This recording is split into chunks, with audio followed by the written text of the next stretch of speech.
தந்தை மகன் தூய ஆவியாரின் பெயராலே ஆமென். நம் ஆண்டவராகிய இயேசு கிறிஸ்துவின் அருளும் கடவுளின் அன்பும் தூய ஆவியாரின் நட்புறவும் உங்கள் அனைவரோடும் இருப்பதாக. உம் ஆன்மாவோடும் இருப்பதாக. இயேசுவின் அன்புமிக்க சகோதர சகோதரிகளே, தூய மறை நிகழ்வுகளை நாம் தகுதியோடு கொண்டாட நம்முடைய பாவங்களை ஏற்று மனம் வருந்தி மன்னிப்பு வேண்டுவோம். எல்லாம் வல்ல இறைவனிடமும் சகோதர சகோதரிகளே உங்களிடமும் நான் பாவி என்று ஏற்றுக்கொள்கிறேன். ஏனெனில் என் சிந்தனையாலும் சொல்லாலும் செயலாலும் கடமையை தவறியதாலும் பாவங்கள் பல செய்தேன். என் பாவமே என் பாவமே என் பெரும் பாவமே. ஆகையால் எப்போதும் கன்னியான புனித மரியாதையும் வானதூதர் புனிதர் அனைவரையும் சகோதர சகோதரிகளையும் நம் இறைவனாகிய ஆண்டவரிடம் எனக்காக வேண்டிக் கொள்ள மன்றாடுகிறேன். எல்லாம் வல்ல இறைவன் நம் மீது இரக்கம் வைத்து நம் பாவங்களை மன்னித்து நம்மை நிலை வாழ்வுக்கு அழைத்து செல்வாராக. ஆமென்.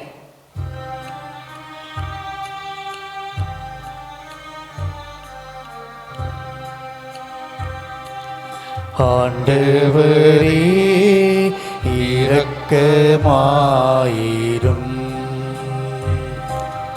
ஆண்டவரே இரக்கமாயிரும். கிறிஸ்துவே இரக்கமாயிரும். கிறிஸ்துவே இரக்கமாயிரும். ஆண்டவரே இரக்கமாயிரும். ஆண்டவரே இரக்கமாயிரும்.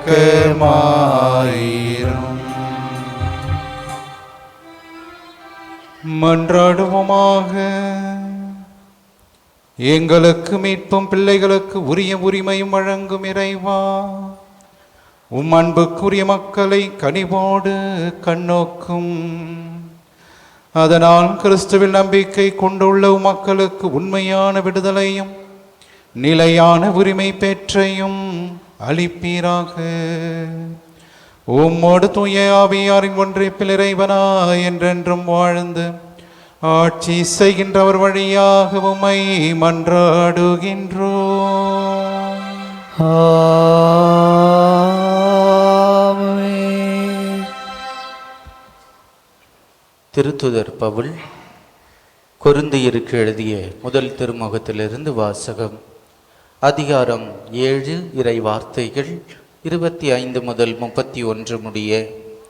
சகோதர சகோதரிகளே, மனம் ஆகாதவர்களை குறித்து பார்ப்போம். இவர்களை பற்றிய ஆண்டவரின் கட்டளை எதுவும் என்னிடம் இல்லை. எனினும் ஆண்டவரின் இரக்கத்தால் நம்பிக்கைக்குரியவனாயிருக்கும் நான் என் கருத்தை சொல்கிறேன்.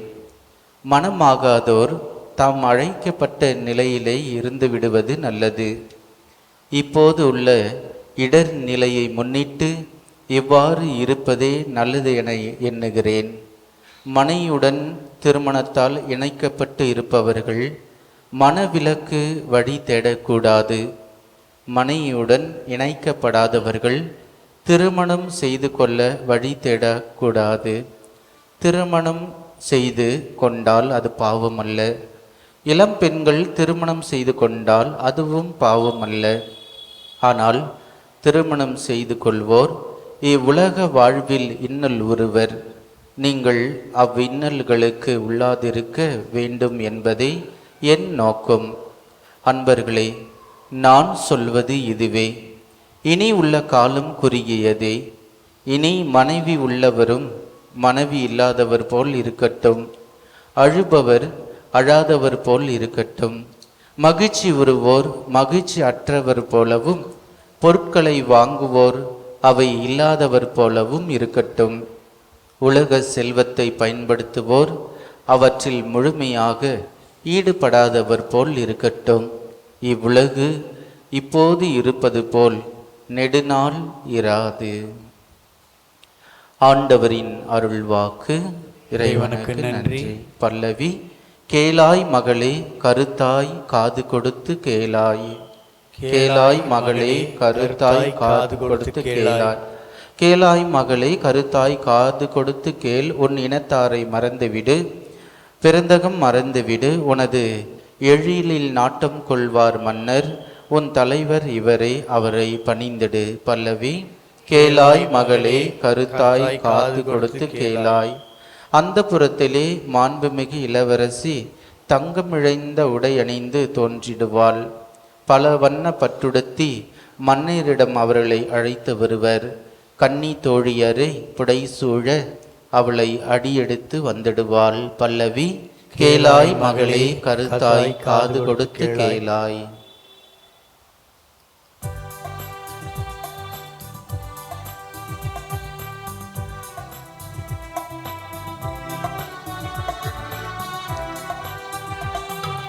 அல்லேலூயா அல்லேலூயா அல்லேலூயா அல்லேலூயா அல்லேலூயா அல்லேலூயா அல்லேலூயா அல்லேலூயா.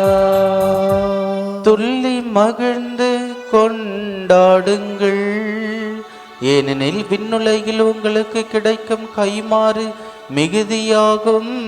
அல்லேலூயா அல்லேலூயா அல்லேலூயா அல்லேலூயா அல்லேலூயா. ஆண்டவர் உங்களோடு இருப்பாராக. உம் ஆன்மாவோடும் இருப்பாராக. புனித லூக்கா எழுதிய தூய நற்செய்தியிலிருந்து வாசகம். ஆண்டவரே மாட்சி உமக்கே. அதிகாரம் 6. இறை திருவார்த்தைகள் 20 26 முடிய. இயேசு சீடர் மீது தம் பார்வையை பதித்து கூறியவை: ஏழைகளே, நீங்கள் பேறு பெற்றோர், ஏனெனில் இறையாட்சி உங்களுக்கு உரியதே. இப்பொழுது பட்டினியாய் இருப்போரே, நீங்கள் பேறு பெற்றோர், ஏனெனில் நீங்கள் நிறைவு பெறுவீர்கள். இப்பொழுது அழுது கொண்டிருப்போரே, நீங்கள் பேறு பெற்றோர், ஏனெனில் நீங்கள் சிரித்து மகிழ்வீர்கள். மானிட மகன் பொருட்டு மக்கள் உங்களை வெறுத்து ஒதுக்கி வைத்து நீங்கள் பொல்லாதவர் என்று இகழ்ந்து தள்ளிவிடும்போது நீங்கள் பேறு பெற்றோர். அந்நாளில் துள்ளி மகிழ்ந்து கொண்டாடுங்கள், ஏனெனில் விண்ணுலகில் உங்களுக்கு கிடைக்கும் கைமாறு மிகுதியாகும். அவர்களுடைய மூதாதையரும் இறைவாக்கினருக்கு இவ்வாறே செய்து வந்தனர். ஆனால் செல்வர்களே, ஐயோ உங்களுக்கு கேடு, ஏனெனில் நீங்கள் எல்லாம் அனுபவித்து விட்டீர்கள். இப்போது உண்டு கொடுத்திருப்போரே, ஐயோ உங்களுக்கு கேடு, ஏனெனில் பட்டினி கிடப்பீர்கள். இப்போது சிரித்து இன்புறுவோரே, ஐயோ உங்களுக்கு கேடு, ஏனெனில் துயருற்று அழுவீர்கள். மக்கள் எல்லாரும் உங்களை புகழ்ந்து பேசும்போது ஐயோ உங்களுக்கு கேடு, ஏனெனில் அவர்களின் மூதாதையரும் போல் இறைவாக்கினருக்கு இவ்வாறே செய்தார்கள். ஆண்டவரின் அருள்வாக்கு. கிறிஸ்துவே உமக்கே புகழ்.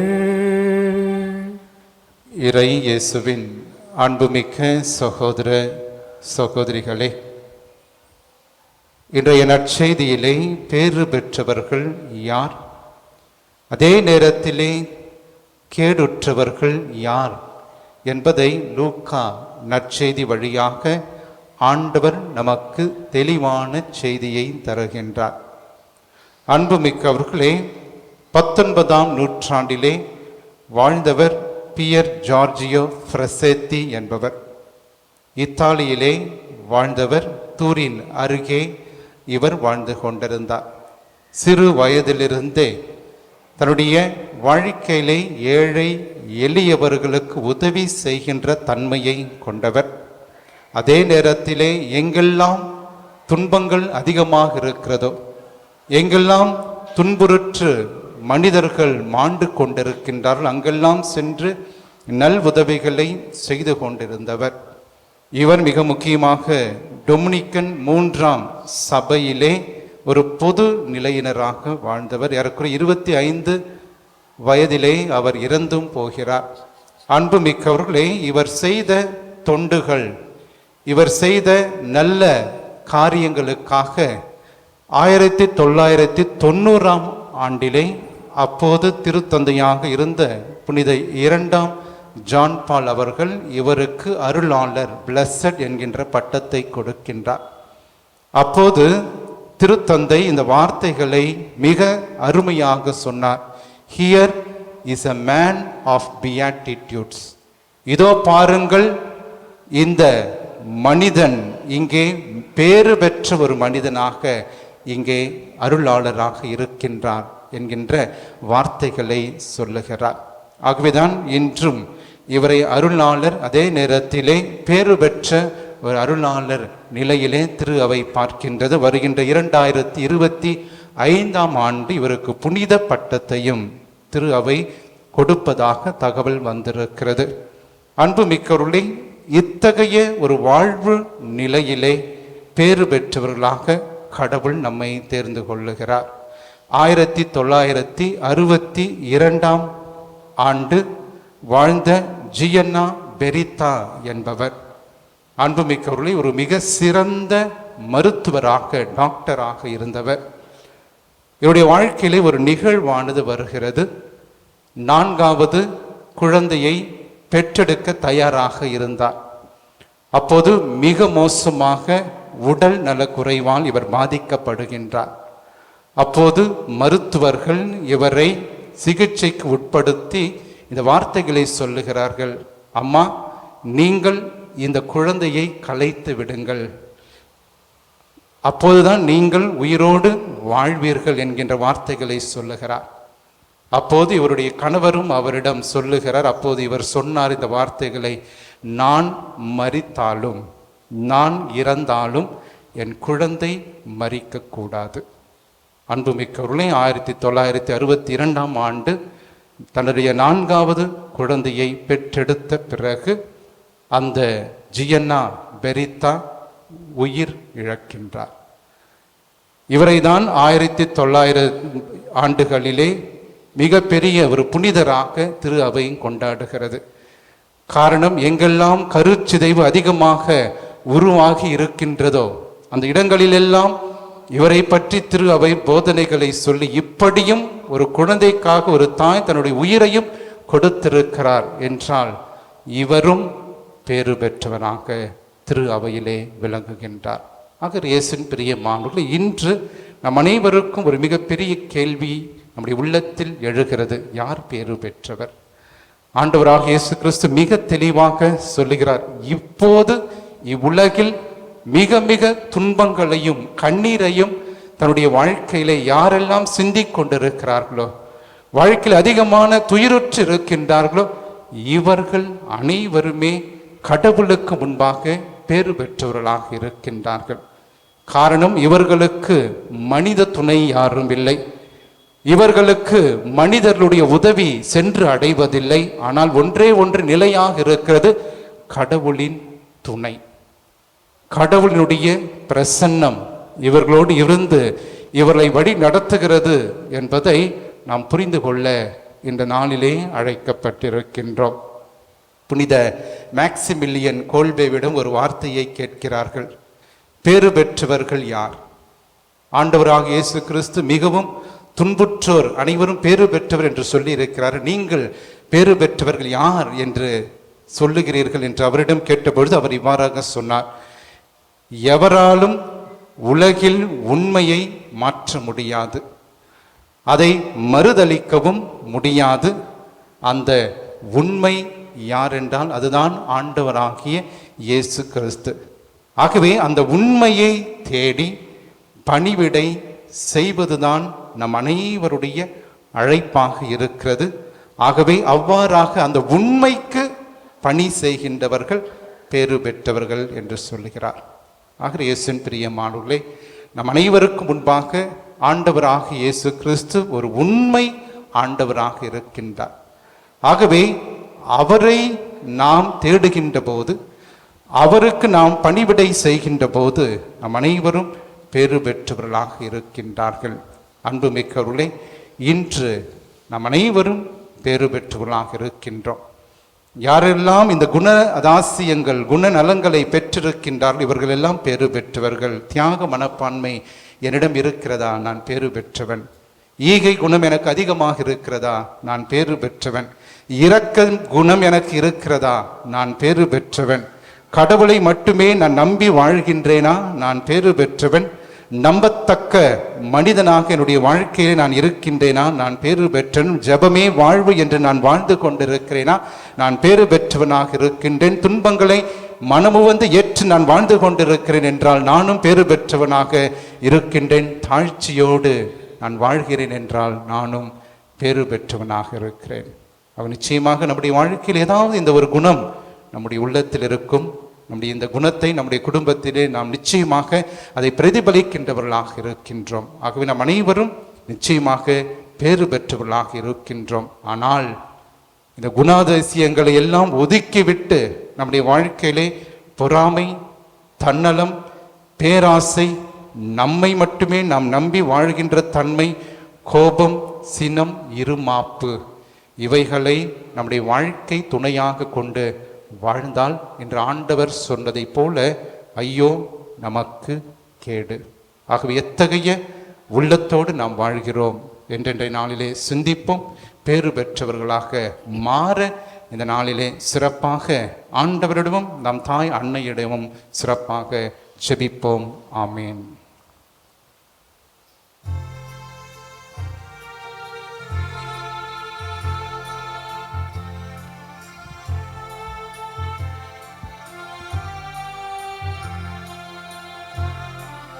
படைப்பு எல்லாம் உமக்கே சொந்தம், நாளும் முந்தன் கைவண்ணம்.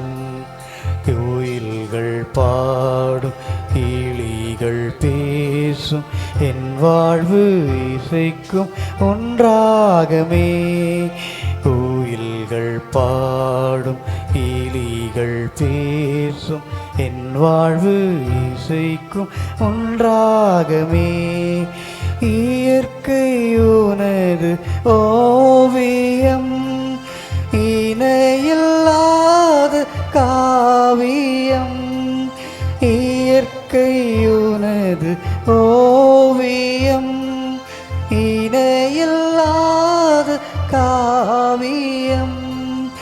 அகிலமென்னும் ஆலயம், நானும் அதிலோ ஆகமும். உள்ளம் எந்தன் உள்ளம், அது என்னாலும் உன்னில் அவே. உள்ளம் எந்தன் உள்ளம், அது என்னாலும் நில்லவே. சகோதர சகோதரிகளே, என்னுடையதும் உங்களுடையதுமான இப்பலி எல்லாம் உள்ள தந்தையாக இறைவனுக்கு ஏற்றதாகும்படி நாம் மன்றாடுவோம். ஆண்டவர் தம் திருப்பெயரின் புகழ்ச்சிக்காகவும் மாட்சிக்காகவும் நமது நன்மைக்காகவும் புனித திரு அவை அனைத்து நலனுக்காகவும் உமது கை நின்று வெளியேற்றுக் கொள்வாராக.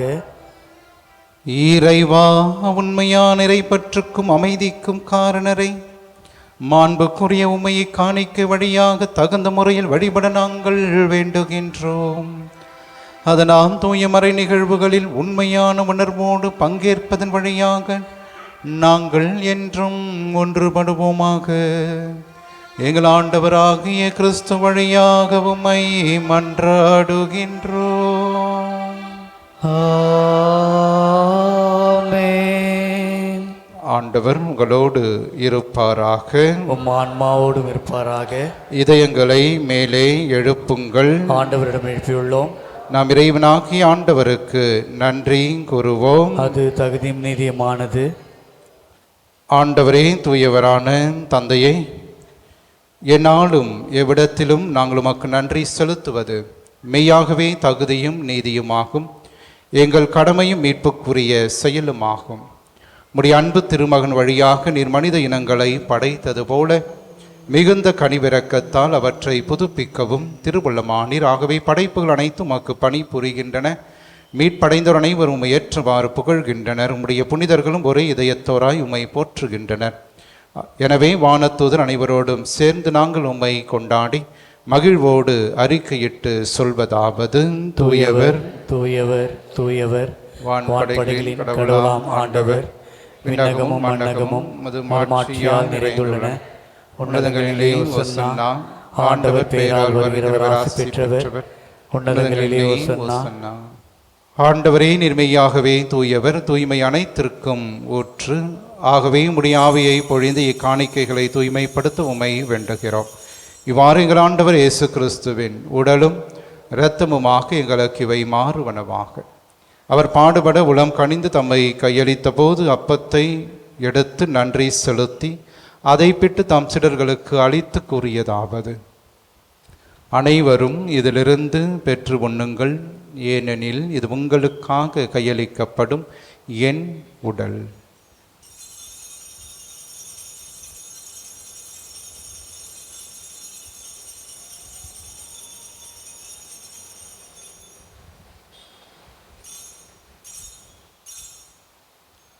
அவ்வண்ணமே இரவு விருந்தை அருந்திய பின் கிண்ணத்தையும் எடுத்து மீண்டும் உமக்கு நன்றி கூறி தம் சீடர்களுக்கு அளித்து அவர் கூறியதாவது: அனைவரும் இதிலிருந்து பெற்று பருகுங்கள், ஏனெனில் இது புதிய நிலையான உடன்படிக்கைக்கு உரிய என் இரத்தத்தின் கிண்ணம். இது பாவ மன்னிப்புக்கென்று உங்களுக்காகவும் பலருக்காகவும் சிந்தப்படும். இதை என் நினைவாக செய்யுங்கள்.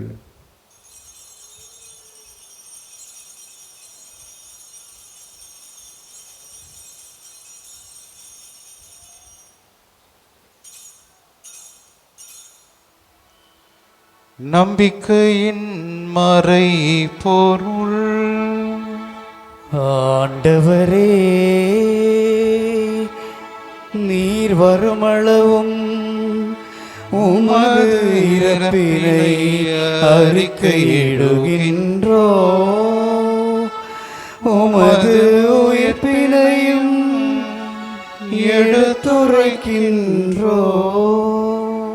ஆகவே ஆண்டவரை, நாங்கள் கிறிஸ்துவின் இறப்பினை உயிர்ப்பினை நினைவு கூர்ந்து வாழுதரும் அப்பத்தையும் மீட்பளிக்கும் கிண்ணத்தை மக்கு ஒப்புக் கொடுக்கிறோம். உம் திருமுன் என்று மக்கு ஊழியம் புரிய தகுந்தவர்கள் என எங்களை ஏற்றுக்கொண்டீர். எனவே மக்கு நன்றி செலுத்துகிறோம்.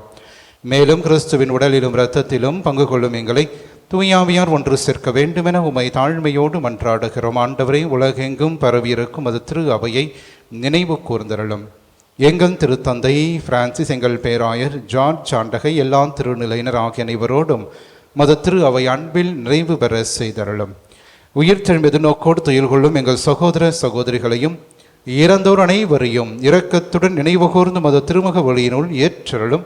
எங்கள் அனைவர் மீது இரக்கமாயிரும். கடவுளின் கன்னித்தாயான புனிதமிக்க ஆரோக்கிய அன்னை, அவருடைய கணவரான புனித யோசேப்பு, புனித திருத்தூதர்கள், இவ்வுலகில் உமக்கு உகந்தவராய் இருந்தோர் ஆகிய புனிதர் அனைவரோடும் நாங்கள் நிலை வாழ்வின் பங்கு கொள்ளும் தகுதி பெற்று உம் திருமகன் இயேசு கிறிஸ்து வழியாக உம்மை புகழ்ந்தேத்தும் வரமருள உம்மை மன்றாடுகின்றோம். இவர் வழியாக இவரோடு இவரில் எல்லாம் வல்ல இறைவனாகிய தந்தையே, தூய ஆவியாரின் ஒன்றிப்பில் எல்லா புகழும் ஆட்சியும் என்றென்றும் உமக்கு உரியதே. ஆமென், ஆமென், ஆமென்.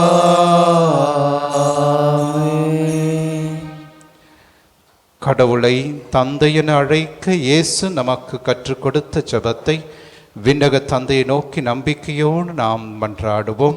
விண்ணுலகில் இருக்கின்ற எங்கள் தந்தையே, முது பெயர் தூயதென போற்ற பெறுக, மது ஆட்சி வருக, மது திருவுளம் விண்ணுலகில் நிறைவேறுவது போல மண்ணுலகிலும் நிறைவேறுக. எங்கள் அன்றாட உணவை இன்று எங்களுக்கு தார். எங்களுக்கு எதிராக குற்றங்களை செய்து நாங்கள் மன்னிப்பது போல எங்கள் குற்றங்களை மன்னியும். எங்களை சோதனைக்கு உட்படுத்தாதையும் தீமையிலிருந்து எங்களை விடுவித்தருளும். ஆண்டவரே, தீமை அனைத்திலிருந்தும் எங்களை விடுவித்து எங்கள் வாழ்நாளில் அமைதியை கனிவோடு அருள உம்மை மன்றாடுகிறோம். இரக்கத்தின் உதவியால் நாங்கள் பாவத்திலிருந்து எப்போதும் விடுதலை பெற்று யாதொரு கலக்கமுமின்றி நலமாய் இருப்போமாக. நாங்கள் எதிர்நோக்கி இருக்கின்ற பேரின்பத்துக்காகவும் எம் மீட்பராகிய இயேசு கிறிஸ்துவின் வருகைக்காகவும் காத்திருக்கின்றோம். ஏனெனில் ஆட்சியும் வல்லமையும் மாட்சியும் என்றென்றும் அதே. ஆண்டவரே இயேசு கிறிஸ்துவே, அமைதியை உங்களுக்கு விட்டு செல்கின்றேன், என் அமைதியையே உங்களுக்கு அளிக்கின்றேன் என்றும் திருத்தூதர்களுக்கு மொழிந்தீரே. எங்கள் பாவங்களை பாராமல் உமது திரு அவை நம்பிக்கையை கண்ணோக்கி உமது திருவுளத்திற்கு ஏற்பதற்கு அமைதியையும் ஒற்றுமையும் அளித்தருள்வீராக. என்றென்றும் வாழ்ந்து ஆட்சி செய்கின்றவர் நீரே. ஆமென். ஆண்டருடைய அமைதி என்றும் உங்களோடு இருப்பதாக. உம் ஆன்மாவோடும் இருப்பதாக.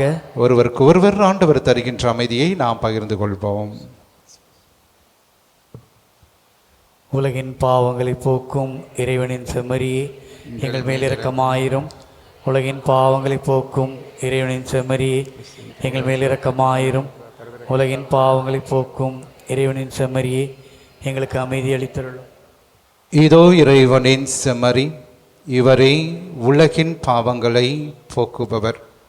நம்முடைய அன்றாட குடும்ப வாழ்விலே நமக்கு எதிராக வருகின்ற எல்லா தீமைகள், துன்பங்கள், தீராத கடன் சுமைகள், உடல் உள்ளத்தை வாட்டும் நோய்கள், அழகையினால் வருகின்ற சோதனைகள், இவை அனைத்திலிருந்து நம்மை தினந்தோறும் காத்து வழிநடத்துகின்ற உயிருள்ள இயேசு கிறிஸ்து இவரே. இவருடைய திருவிருந்திற்கு அழைக்க பெற்ற நாம் அனைவருமே பேறு பெற்றோர். நீர நிலத்தில் எழுந்தருளி வர நாம் தகுதியற்றவன், ஆனால் ஒரு வார்த்தை மட்டும் சொல்லியருளும், எனது ஆன்மா நலமடையும். கிறிஸ்துவின் திருவுடன் திருரத்தம் என்னை காத்து நிலைவாழ் நமக்கு அளிப்பதாக. ஆமென். நன்றியோடு மன்றாடுவோமாக.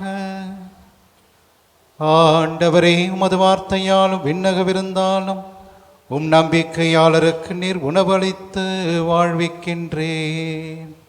இவ்வாறும் அன்பு திருமகன் அளிக்கும் மாபெரும் கொடைகளால் நாங்கள் வளம் பெற்று அவரது வாழ்வில் என்றும் பங்கேற்கும் தகுதி பெறுவோமாக. எங்கள் ஆண்டவராகிய கிறிஸ்து வழியாக உம்மை மன்றாடுகின்றோம். ஆமென். ஆண்டவர் உங்களோடு இருப்பாராக. உம் ஆன்மாவோடும் இருப்பாராக. எல்லாம் வல்ல இறைவன் தந்தை, மகன், தூய ஆவியார் என்றும் உங்களை ஆசீர்வதிப்பாராக.